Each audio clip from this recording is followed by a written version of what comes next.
Hello everyone, I hope you all are good. So यहाँ पे हम लोग एक नए क्वेश्चन के साथ सेट थ्योरी, ये जेई मेंस 30 जन 2024 इसी साल का ये क्वेश्चन है, 2024 जनवरी अटेम्प्ट का।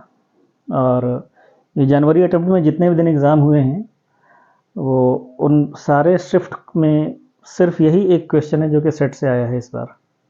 ठीक है, सिर्फ यही क्वेश्चन है जिसमें मतलब सिर्फ और सिर्फ सेट के सारे कॉन्सेप्ट से ये प्रॉब्लम सॉल्व हो रहा है। तो हम लोग इसको सेट थ्योरी कैटेगरी में मतलब सिर्फ एक ही यही ऐसा क्वेश्चन है जिसको हम लोग रख सकते हैं। ठीक है, अभी देखते हैं इसके सॉल्यूशन के लिए क्या करना है। क्वेश्चन क्या है? Question is a group of 40 students appeared in an examination of 3 subjects, mathematics, physics and chemistry. तो सॉल्यूशन के लिए हम लोग क्या करते हैं कि मतलब 3 सब्जेक्ट का मैंने 3 सर्कल बना लिया है। ये आपका मैथमेटिक्स का सर्कल, ये फिजिक्स का सर्कल और ये केमिस्ट्री का circle. This is M, this is P and this is C, maths physics chemistry. ठीक है, और एक ये बॉक्स आएगा इस तरीके से, दिस इज यूनिवर्सल सेट। ठीक है, हम लोग डिस्कस सिर्फ एमपीसी के कॉन्टेक्स्ट में कर रहे हैं।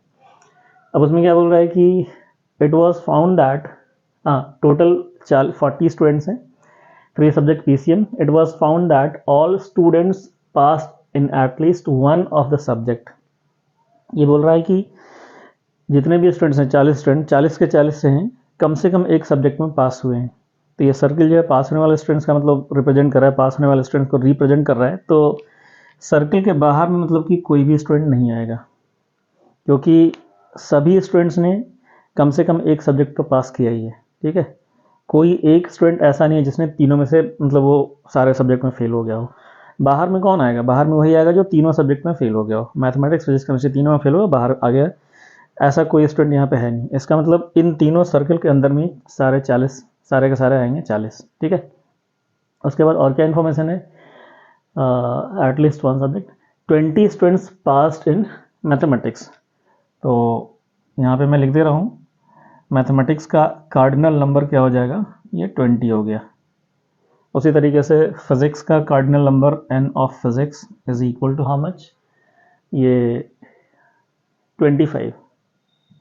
And n of chemistry, chemistry का कार्डिनल नंबर, कितने लोग केमिस्ट्री में पास हुए हैं? वो है आपका 16 स्टूडेंट्स। ठीक है, अब उसके बाद कुछ और इन्फॉर्मेशन है। बोल रहा है कि at most 11 students passed in both mathematics and physics. At most मतलब ज़्यादा से ज़्यादा फिजिक्स और मैथमेटिक्स दोनों को मिला करके। तो उसको अगर हम लोग देखें तो n of mathematics intersection physics दोनों को मिला करके मैक्सिमम कितने लोग हैं? तो मैक्सिमम बोल रहा है कि 11 पीपल। तो वो लेस देन इक्वल टू 11, एक इनइक्वलिटी वो बन जाएगा। दूसरा में at most 11, at most 15 student pass in both physics and chemistry. Physics और केमिस्ट्री में at most, physics intersection chemistry में एट मोस्ट कितने हैं? 15। तो ये भी लेस देन इक्वल टू 15 या 15 से कम। ठीक है, उसी तरीके से n of c intersection m, ये कितना दे रखा है? At most 15 student pass in both physics and chemistry, at most 15 student pass in both mathematics and chemistry. Maths और केमिस्ट्री दोनों में पास होने वाले एट मोस्ट यहाँ पर भी 15 ही है। ठीक है, इसका मतलब ये 11 या उससे कम, ये 15 या उससे कम, और ये 15 या उससे कम। अब हम लोग को यहाँ पे जो बताना है वो ये बताना है कि the maximum number of students passed in all 3 subjects is, all 3 subject हम लोग को ये बताना है कि maximum number n of m intersection p intersection c, ये मैक्सिमम कितना होगा, ये हम लोग को बताना है। तो ये हम लोग थोड़ा सा ऑब्जर्वेशन से देखते हैं कि ये m इंटरसेक्शन p जो है 11 है। ठीक है, तो m इंटरसेक्शन p जो है अपने पास ये वाला रीजन हो रहा है, दिस वन। तो कुछ उसमें इसमें आएगा और कुछ इसमें आएगा। ठीक है, हम लोग एक केस लेते हैं। अभी सारा का सारा 11 मैं यहाँ पे रख दे रहा हूँ, सारा का सारा 11 मैं यहाँ पे रख दे रहा हूँ। ठीक है, तो ये वाला कंडीशन मीट कर गया, मैक्सिमम जो है 11 मैं यहाँ पे। और उसके बाद यहाँ पे मैथमेटिक्स में 20 है, तो यहाँ अगर 9 पुट किया है, फिजिक्स में 25 है तो यहाँ पे 14 आ जाएगा, और केमिस्ट्री 16 है तो यहाँ पे 5 आ जाएगा। अगर हम लोग ये वाला कॉन्फ़िगरेशन देखते हैं, अब इसमें टोटल नंबर ऑफ स्टूडेंट्स कितने हो रहे हैं? तो टोटल नंबर ऑफ स्टूडेंट्स अगर देख रहे हैं तो 9 + 11 + 14 + 5, ये टोटल जो हो जा रहा है 20, 30, 39, ये 39 है, जबकि टोटल नंबर ऑफ स्टूडेंट जो है क्या 40 है। इसका मतलब this is not equal to 40। इसका मतलब ये कॉन्फ़िगरेशन तो है नहीं। ठीक है, ये मैंने एक्सट्रीम कंडीशन यहाँ पे 11 रखा है, यहाँ पे 11 से ज़्यादा नहीं हो सकता है। यहाँ पे 11 से ज़्यादा अगर रखेंगे तो number of m intersection p जो है इस क्लॉज को ये वायलेट कर देगा। अगर यहाँ पे 12 रख दिया है तो ये दोनों तो फिर भी चलेगा, ठीक है, लेकिन m इंटरसेक्शन p जो है वो 11 से ज़्यादा हो जाएगा। अगर यहाँ पे 12 रख दिया तो मैक्सिमम इसमें 11 ही आ सकता है, इसलिए मैंने यहाँ पे 11 पुट करके बाउंड्री कंडीशन बना लिया है। लेकिन 11 में ये केस बन नहीं पा रहा है, टोटल 40 स्टूडेंट्स हो नहीं पा रहे हैं। अब यहाँ पे मतलब कि थोड़ा सा ये देखते हैं कि अगर यहाँ से कोई एलिमेंट निकाल करके इसमें या इसमें इसमें कहीं अगर डालते हैं तो नंबर ऑफ एलिमेंट्स और रिड्यूस हो जाएंगे और डिक्रीज हो जाएंगे।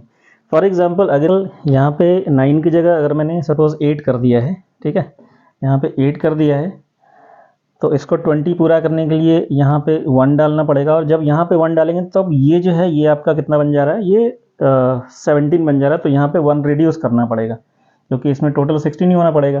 ठीक है, अभी ये एक नया कॉन्फ़िगरेशन बना है। तो इस केस में हम लोग अगर देख रहे हैं तो ये टोटल कितना हो गया, 20 हो गया, और ये +10 +4 +4 8, 20 + 10 +4 +4 ये 38 और कम गया, ये और एक और ज़्यादा घट गया। एक्चुअली हो क्या रहा है कि मतलब पहले जो यहाँ पे 9 था यहाँ पे 0 था, अभी इसको मैंने 8 कर दिया तो इस वाले कॉन्फ़िगरेशन में 39 हो रहा था।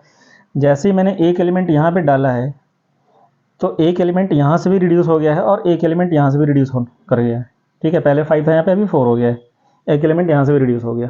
ठीक है, तो टोटल पर पहले 39 होता, अभी और एक घट करके 38 हो गया। तो कहीं से भी मतलब अगर इस कॉन्फ़िगरेशन को चेंज करेंगे तो और नंबर रिड्यूस ही होगा। इसका मतलब यहाँ पर 11 रख करके तो पॉसिबल नहीं है। ठीक है, तो n ये जो हम लोग को पूछा जा रहा है maximum possible value, maximum possible number of students who pass in all 3 subject, वो 11 तो नहीं हो सकता है। इससे ज़्यादा हम लोग जा नहीं सकते हैं, 12 कर नहीं सकते हैं। 12 क्यों नहीं कर सकते, क्योंकि 12 करेंगे तो फिर m इंटरसेक्शन p जो है वो लेस देन इक्वल टू 11, ये पार्ट मतलब फॉल्स हो जाएगा। इसका मतलब अब हम लोग को फिर से एक नया कॉन्फ़िगरेशन देखना पड़ेगा यहाँ पे। तो नया कॉन्फ़िगरेशन यहाँ पे मैंने 10 कर दिया है। अगर यहाँ पे 10 कर दिया है ठीक है, यहाँ पे 10 कर दिया है और यहाँ पे 10 यहाँ कर दिया है। ठीक है, ये 20 हो गया, यहाँ पे 25 तो यहाँ 15 हो गया है, और यहाँ पे 5 हो जाएगा, 6 हो जाएगा। ठीक है, अभी ये कितना बन पा रहा है, 10 + 10 20 + 30, अभी ये एक्सीड कर जा रहा है। ठीक है, अभी ये 41 हो गया है, दिस इज 41। इसका मतलब हम लोग को एक एलिमेंट अगर यहाँ से जैसे पिछले वाले केस में किया था तो एक इसको यहाँ 9 बना दें और इसको यहाँ 1 कर दें और इसको यहाँ पे 5 कर दें, अब ये कंप्लीट हो गया। ठीक है, तो ये 10 + 9 + 1 20 मैथ्स में आ गया। फिजिक्स में 15 + 10 25 हो गया, और ये 10 + 5 + 1 16 हो गया। ठीक है, तो टोटल भी कितना बन पा रहा है, ये 10 + 9 + 20 + 5 25 + 15 ये 40 बन गया। तो इस वाले केस में अभी ये क्या बन जा रहा है, अब ये सेटिस्फाई कर रहा है कि हाँ टोटल 40 स्टूडेंट्स हो गए हैं और सारे के सारे कंडीशंस को भी मीट कर रहा है। ठीक है, तो यहाँ पे अभी 9 + 10 + 1 + 15 + 5, तो ये आपका 40 बन जा रहा है। ठीक है, सो अब यहाँ पे 10 रख करके सारे कंडीशन को हम लोगों ने मीट कर लिया। इसका मतलब इसका आंसर क्या हो जाएगा, इसका आंसर 10 हो जाएगा। ठीक है, सिर्फ यही एक कॉन्फ़िगरेशन नहीं बन रहा है, और भी अलग अलग कॉन्फ़िगरेशन बन सकते हैं। जैसे यहाँ पर इस 1 को मैंने अगर यहाँ पे डाल दिया है तो अब यहाँ पे तो 10 बनाना पड़ेगा। ठीक है, और जैसे यहाँ पे मैंने 1 यहाँ पे डाला तो यहाँ पे अब इसको 4 बनाना पड़ेगा। सॉरी, ये तो ठीक है, ये 4 बनाना पड़ेगा, 5 ये ठीक है 5, और यहाँ पे हम लोग को 14 बनाना पड़ेगा। ठीक है, क्योंकि टोटल नंबर ऑफ एलिमेंट्स कितने होने चाहिए, स्टूडेंट्स कितने होने चाहिए, 25 होने चाहिए। अभी फिर से इस केस में देख ले रहे हैं, तो इस केस में कितना हो जा रहा है, 10 + 10 20 + 25 और ये 15, 25 + 15 40। उसी तरीके से 1 यहाँ पर भी डाल करके बनाया जा सकता है। तो यहाँ पर अगर हम लोगों ने 10 एलिमेंट्स रखा है, इसका मतलब हम लोग सारे कंडीशन को मीट कर पाएंगे। सो 10 is the final answer for this question. Okay, इसका एक ये तो ऑब्जर्वेशन बेस्ड सॉल्यूशन है, इसका एक प्योर मैथमेटिकल सॉल्यूशन भी मैं अपलोड करूँगा। ठीक है, I hope it is clear. इसका प्योर मैथमेटिकल सॉल्यूशन थोड़ा सा मतलब इनइक्वालिटीज़ में जा करके वहाँ से मतलब कुछ डिराइव करना पड़ेगा, थोड़ा सा लेंदी होगा, बट वो मैं करूँगा इसको, ठीक है।